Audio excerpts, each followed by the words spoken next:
Join किया senior दिफाई तज्ज़ियेकार Ahmad Saeed Minhaj साहब ने। बहुत शुक्रिया आपका वक्त देने के लिए। अहमद सईद मिन्हाज साहब, बिल्कुल वाज़ेह हो चुका है अब ये जो कॉल लीक हुई है जिसमें दहशतगर्द अनस और अबूज़र बातचीत कर रहे हैं, एक शुमाली वज़ीरिस्तान में है, दूसरा अफगानिस्तान में है, बाकायदा तौर पर अपने ग्रुप का नाम ही तब्दील कर लिया भारत के कहने पर। ये तो सारी दुनिया जानती है कि भारत खारजियों को स्ट्रेटेजिक रहनुमाई और माली मदद फराहम कर रहा है, लेकिन अब ये भी बातें सामने आ गई हैं कि स्नाइपर हथियार और दीगर साजो सामान भी दहशतगर्दों को पहुंचा रहा है भारत।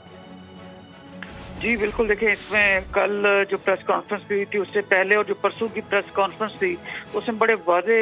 जो है वो सबूत पेश की गए DGSPR की जानिब से कि किस तरह से जो है ये सारा जो दहशतगर्दी है पाकिस्तान में वो करवाते हैं, रॉ स्पॉन्सर्ड होती है। जहाँ तक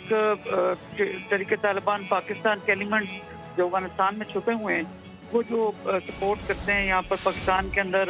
जो स्लीपर सेल्स हैं या उनके जो लॉयलिस्ट हैं या उनके जो सहूलतकार हैं उनके मुतालिक अभी एक कॉल जो लीक की है, मैं समझता हूँ एक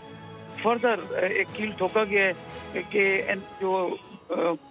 भारत है वो किस तरह से दहशतगर्दों को न सिर्फ वेपन सप्लाई करता है, उनको सहूलतकारी इंटेलिजेंस सपोर्ट करता है बल्कि फंडिंग करता है। तो लिहाजा इनके आपस की जो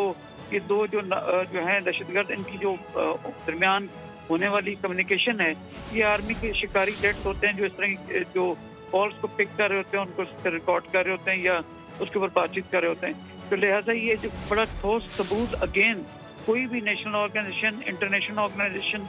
या फॉर दैट मैटर जो आपके लोकल कोई भी इन्वेस्टिगेशन के अदारा इसको आके फोरेंसिक करें और उनको खुद पता चलेगा कि ये दो दहशतगर्द आपस में बात कर रहे हैं। और बात क्या कर रहे हैं कि रॉ से हमने हथियार मिल गए हैं, पाकिस्तान के अंदर आके जो हमने वो करना है दवाई फिरानी है, और भी नाम भी अपना चेंज करके। सब्सक्राइब करें और बेल दबाएं ताकि कोई खबर रह न जाए।